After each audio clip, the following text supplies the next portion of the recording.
वो अंश बता दीजिए जिसमें ये साफ तौर पर कहा गया है कि जस्टिस दुलिया कह रहे हैं कि जो डिसीजन लिया गया था हाई कोर्ट में, ये जो पाबंदी है हिजाब बैन को लेकर, इसे स्टे कर दिया गया है। आप वो वाला जो अंश हो वो आप हमारे दर्शकों को बता दें। और ये सवाल कोई किसी तरह के वर्चस्व की लड़ाई नहीं है, ये एक तथ्य को रिकॉर्ड पर लाने की कोशिश है। नहीं। तो आप वो अंश बता दीजिए। बिल्कुल बिल्कुल बिल्कुल, मैं आपको बता देता हूं कहां पर लिखा हुआ है। जस्टिस धुलिया ने जो कहा मैं आपको अभी बताता हूं आदिति जी।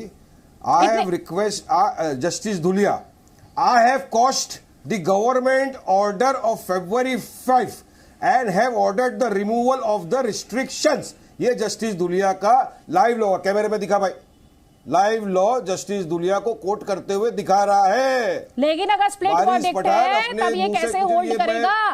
अगर स्प्लिट वर्डिक्ट आया है, आपने बोला जस्टिस धुलिया ने कहा, अरे एक सेकंड, अगर स्प्लिट वर्डिक्ट आया है शम्स ख्वाजा जी, अगर स्प्लिट वर्डिक्ट आया है और दोनों जस्टिस जो है वो कंप्लीटली डाइवर्जेंस ऑफ ओपिनियन है, तो क्या इसे ये जो यहां पर वारिस पठान कहने की कोशिश कर रहे हैं इसे माना जा सकता है? क्योंकि सुबह से तमाम लीगल एक्सपर्ट से हमारी बात हो रही है और उनका कहना यह है क्योंकि ये स्प्लिट वर्डिक्ट है, इसका सीधा सा मतलब है जो पाबंदी है वो जारी रहेगी। सर अगर 30 सेकंड्स में आप इस पर क्लैरिटी दे पाए। शम्स ख्वाजा, 210 लोगों ने रिट्वीट किया है। अरे कोई बात नहीं सर, मैं रिट्वीट से सोशल मीडिया से टीवी नहीं चला सकती ना सर, मेरी अकाउंटेबिलिटी है सर, मेरी अकाउंटेबिलिटी है। Please please, that is why I am trying to get facts out of it. Please ठीक है सर, आपने अपनी बात रखी। मोस्ट इंपॉर्टेंट बात ये है जी बोलिए शम्स ख्वाजा। कोई भी जजमेंट वकील साहिबान जो है, any responsible lawyer would be in a position to comment after he has read the judgment, which I have not. Now, going forward from what has been presented before me, what Justice Dhulia says is an assertive order. He says he is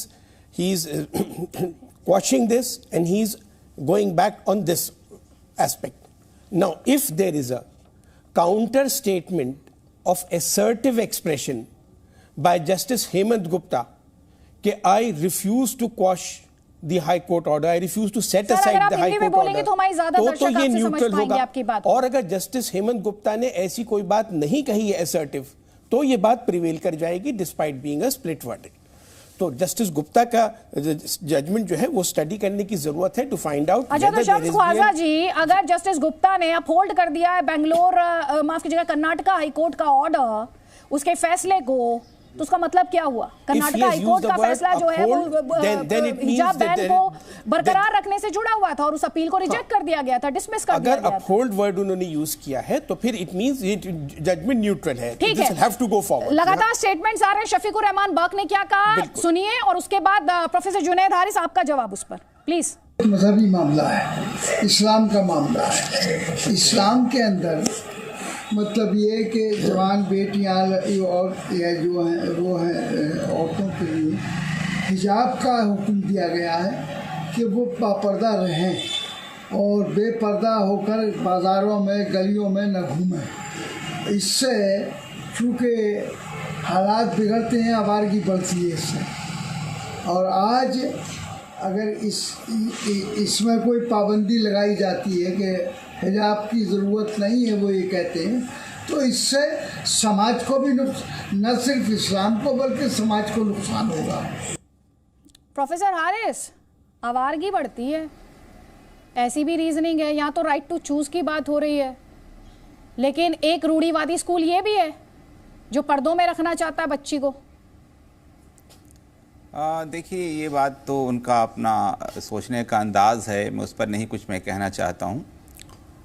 जहाँ तक अभी इससे पहले बहुत उसूली बातें की थी शम्स ख्वाजा साहब ने कि उसूली तौर पर तालीम असल मकसद है। अब जाहिर सी बात है हमारे मुल्क का जो संविधान है और मुल्क का के समाज का जो मिजाज है वो ये है कि अपने मज़हब पर अमल करते हुए हम तरक्की करें, हम सारी चीज़ों को हासिल करें। उसूली तौर पर यह बात भी आई कि जिस तरह से एक सिख बच्चा अपने बाल रख सकता है और उसकी वजह से उसकी तालीम पर किसी किस्म की पाबंदी नहीं लगाई जा सकती है, वैसे मुस्लिम ख़वातीन भी अगर चाहती हैं, मैं टेक्निकल टर्म बाकायदा में यूज़ कर रहा हूँ, अगर वो चाहती हैं कि वो बाहिजाब होकर के तालीम हासिल करें तो उन्हें भी नहीं रोका जाए। और यही बात सिर्फ इतनी ही सी बात नहीं है, मैं आपको बता दूं कि ज़्यादा पुरानी बात नहीं है, जो केंद्रीय विद्यालय है उसने जो बाकायदा जो यूनिफॉर्म तैयार किया था उसके अंदर भी इस चीज़ को क्लियर किया था कि लड़कियों का हिजाब का कलर ये होगा और सिख के बच्चे की पगड़ी का कलर ये होगा। तो मैं बता दूं कि उस वक्त भी यही मिजाज था कि नहीं, तालीम को ना रोका जाए, ठीक है, अपने मजहब पर अमल करते हुए जो करना चाहे करे, जो नहीं करना चाहे इसीलिए सवाल बड़ा हो जाता है। वारिस भाई, यहाँ पर सवाल बड़ा हो जाता है कि हिजाब बड़ा है या शिक्षा बड़ी है, और हिजाब शिक्षा पर क्यों भारी है? यही तो बात जस्टिस धुलिया ने कहा कि आप सिर्फ एक हिजाब के ऊपर एक लड़की को शिक्षा देने से रोक रहे हो। ये तो वैसा ही काम करना पड़ता है उसको घर का, उसके बाद इतने सारे रिस्ट्रिक्शंस देते हैं, फिर वो अगर पढ़ना चाहती है और आप उसको सिर्फ एक हिजाब के लिए पढ़ाई नहीं करने दोगे तो ये वुमेन एजुकेशन के लिए, वुमेन एम्पावरमेंट के लिए, गर्ल एजुकेशन के लिए खराब है। और ये उसका फंडामेंटल अधिकार है एजुकेशन लेना, तो उसको एजुकेशन लेने का हक है। It is a freedom of choice और इस्लाम के अंदर इसका एसेंशियल रिलीजियस प्रैक्टिस बताया गया है। उसके बुनियाद के ऊपर उन्होंने एक जजमेंट दिया है। ऑपरेटिव पार्ट है, ऑपरेटिव आपने पढ़ लिया 209 पेज का जजमेंट, चलिए बताइए एसेंशियल रिलीजियस प्रैक्टिस कहां बताया जस्टिस धुलिया ने? अरे आपने भी नहीं पढ़ा तो क्लेम मत कीजिए ना सर। कहा जस्टिस धुलिया ने कि जो कर्नाटक का आपने भी नहीं पढ़ा तो आप भी क्लेम मत कीजिए ना सर। कर्नाटक का हाई कोर्ट, सुनिए, कर्नाटक हाई कोर्ट ने जो ऑर्डर दिया है क्वेश्चन में जाने की जरूरत नहीं के ऊपर, वो उन्होंने कहा कि हमारा वहां पर ये नहीं कहा। एक सेकंड रुक जाइएगा शम्स ख्वाजा जी, रॉन्गली इंटरप्रेट किया है, बैड इन लॉ है, कंटेंट भी उसके रॉन्ग है जजमेंट के, क्योंकि उसको जो कुरानिक वर्स को रॉन्ग इंप्लीमेंट किया होता है। हिजाब जो है वो एसेंशियल रिलीजियस प्रैक्टिस है। कहाँ कहा किसी को कन्वर्ट होना है, नहीं होना है, जस्टिस धुलिया ने ये कहा, उस डिबेट में जाने की जरूरत नहीं थी सर, ये कहा है जस्टिस धुलिया ने ये कहा, उस डिबेट में कर्नाटक हाईकोर्ट को जाने की जरूरत नहीं थी। आपने बता दिया एसेंशियल रिलीजियस प्रैक्टिस बताया सर, दोनों बातों में अंतर है सर। 200 पेजेस आप भी पढ़ लीजिए ना पहले। उनके सामने जो कमेंट्री की गई, भाई सुनिए ना, उन्होंने रॉन्ग कमेंट्री को एक्सेप्ट किया कि भाई नहीं ऐसा एसेंशियल रिलीजियस नहीं है। अरे वो ये एसेंशियल नहीं है कि अगर किसी को फोर्सफुल कन्वर्ट आप करें, उसको नहीं करना, नहीं कर सकते फोर्स, मगर ये क्या बोल रहे हैं आप? एसेंशियल रिलीजियस हिजाब की बात हो रही है, एसेंशियल रिलीजियस प्रैक्टिस है या नहीं? कर्नाटक हाईकोर्ट ने कहा नहीं है, जस्टिस धुलिया ने कहा नहीं, आपसे कहा ये कहा, आप वो हिस्सा भी पढ़िएगा, जब वापस मैं आपको मंच दूंगी तो वो हिस्सा भी पढ़िएगा जिसमें जस्टिस धुलिया ये कह रहे हो कि हिजाब एसेंशियल रिलीजियस प्रैक्टिस है इस्लाम की, वो अंश भी आप पढ़िएगा। लेकिन उससे पहले एक जवाब ले लीजिए कैप्टन सिकंदर रिजवी का, उसके बाद रिजवान अहमद। प्लीज, मैं तथ्यों पे रहूंगी, मैं स्पेकुलेशन पे नहीं जाऊंगी, बिल्कुल नहीं जाऊंगी मैं स्पेकुलेशन पे, तथ्यों पे रहूंगी। I am open to more information, I am open to further debate. Please captain Rizvi, Rizwan Ahmed, उसके बाद वारिस पठान, जल्दी प्लीज। जी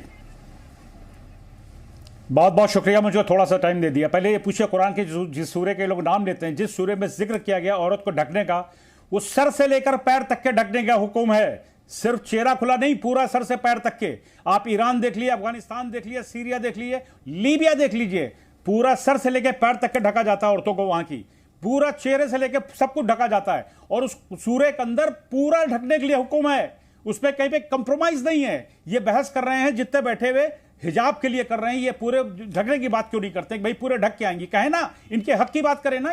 ये क्यों इस तरह का कंप्रोमाइज हो रहा है, मेरा समझ में नहीं आ रहा। बहस हम लोग इतनी देर से देख रहे हैं, और जो जज साहब ने दिया, पूरी हिंदुस्तान ने देख लिया उसका फैसला क्या हुआ है। वो गया ऊपर सुप्रीम कोर्ट से भी और ऊपर चला गया, ठीक है, लेकिन इस चीज हाईकोर्ट से सुप्रीम कोर्ट गया। लेकिन इस चीज को आप देखिए कि जिस सूर्य का बार बार लोग हवाला दे रहे हैं बैठ करके, अभी हमें पठान साहब भी यही हवाला दे रहे थे, उसमें तो सर से लेके पैर तक के ढकने का हुक्म है। भाई आप लोग सर से पैर तक के क्यों नहीं औरतों को ढकवाते हैं? आप शरिया लगवा लीजिए ना। मैं तो चैलेंज करता हूं, शफीकुर रहमान साहब ने कितनी बेहुदा बात करी है कि अगर बेपर्दा औरतें जाएंगी, लड़कियां जाएंगी तो आवारा हो जाएंगी। यानी कि जो बेपर्दा औरतें रहती हैं, दूसरे धर्मों की हैं, वो आवारा है। इनको शर्म आती, कौन सा अल्फाज इस्तेमाल करते हैं समाजवादी वारिस पठान, रिजवान अहमद, पहले रिजवान अहमद, उसके बाद वारिस पठान। प्लीज जल्दी बातें क्या करते हैं? रिजवान अहमद, वारिस पठान, कौन सी बातें करते हैं ये? ठीक, जल्दी से मैं कमेंट ले रही हूं। रिजवान अहमद, उसके बाद वारिस पठान, प्लीज। जी